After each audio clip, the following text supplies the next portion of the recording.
우리가 다니엘의 삶을 잘 이해하기 위해서는 먼저 알아야 하는 것이 있습니다.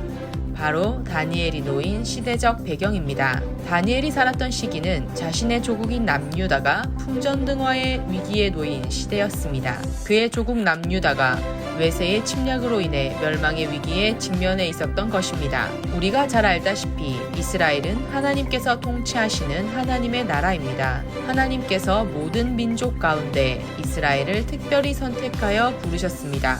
그리고 모세의 인도로 애굽에서 탈출한 이스라엘 백성들은 하나님께서 그들의 조상 아브라함에게 약속하셨던 약속의 땅 가나안을 정복하고 그곳에 정착하게 됩니다. 후에 사울을 시작으로 이스라엘 왕국이 출범을 하게 되고 다윗과 솔로몬 시대에는 강력한 나라로 부상하기도 합니다. 그러나 솔로몬 이후 이스라엘 왕국은 북이스라엘과 남유다 왕국으로 분열되게 됩니다. 그러던 중 북이스라엘이 먼저 멸망하게 됩니다. 당시 근동의 강국이었던 아수르 제국에 의하여 기원전 722년에 멸망합니다. 그런데 이러한 아수르를 멸망시키고 새로운 강자가 된 나라가 있었습니다. 바로 바벨론이었습니다. 그리고 바벨론은 아수르가 해내지 못했던 일을 해냅니다. 바로 남유다를 점령한 것이었습니다. 하지만 바벨론 제국 역시도 메데 바사 제국 즉 페르시아에게 멸망하고 말았습니다. 이러한 역사의 격동기에 다니엘은 태어나고 자랍니다. 그런데 그가 청소년에서 청년이 될 무렵 그의 삶에 엄청난 사건이 일어납니다. 바로 바벨론이 남유다를 침공하여 많은 사람을 포로로 잡아간 것입니다. 이것을 1차 바벨론 포로라고 합니다. 하지만 이 시점에 우리는 한 가지 질문을 가지게 됩니다. 하나님께서 선택하신 이스라엘이 어떻게 이방인들에게 멸망할 수 있느냐는 질문입니다.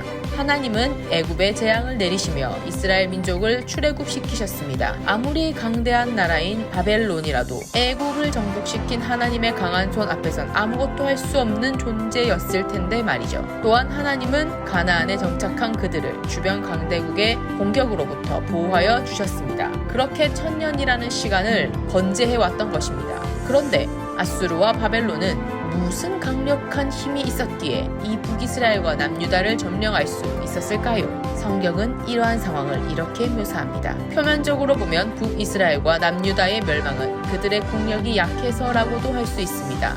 하지만 그들이 멸망한 이유는 바로 영적인 문제였습니다. 이스라엘은 하나님 말씀에 순종해야 하는 나라입니다. 그것이 그들의 정체성이자 사명이고 존재의 목적이었습니다. 그런데 그들은 하나님의 말씀에 순종하지 않았을 뿐만 아니라 하나님을 배반하고 하나님이 아닌 우상을 섬겼습니다. 그들은 영적으로 타락했던 것입니다. 그들의 멸망은 영적 타락에 대한 심판이었던 것입니다. 그래서 성경은 주께서 넘기셨다라는 표현을 통해 이 일이 하나님의 심판임을 분명히 보여주고 있습니다. 이러한 국가적 위기 상황 가운데 청소년이었던 다니엘도 포로의 신세가 되었습니다. 아직 꽃도 피지 못한 청춘에 커다란 위기가 찾아온 것입니다. 다니엘을 비롯하여 머나먼 곳으로 끌려가야 했던 많은 사람들의 마음은 어떠했을까요? 그들은 충분히 절망할 수 있는 상황이었습니다. 포로로 끌려간 그들은 앞으로 닥칠 일만이 두렵기만 했을 것입니다. 하지만 절망적인 상황에서도 하나님의 반전은 예비되어 있었습니다. 비록 하나님의 말씀에 불순종한 대가로 이스라엘 민족은 혹독한 시련에 직면하게 되지만 하나님은 또 다른 역사를 준비하고 계셨습니다. 바로 포로로 잡혀간 믿음의 사람 다니엘을 통해서입니다.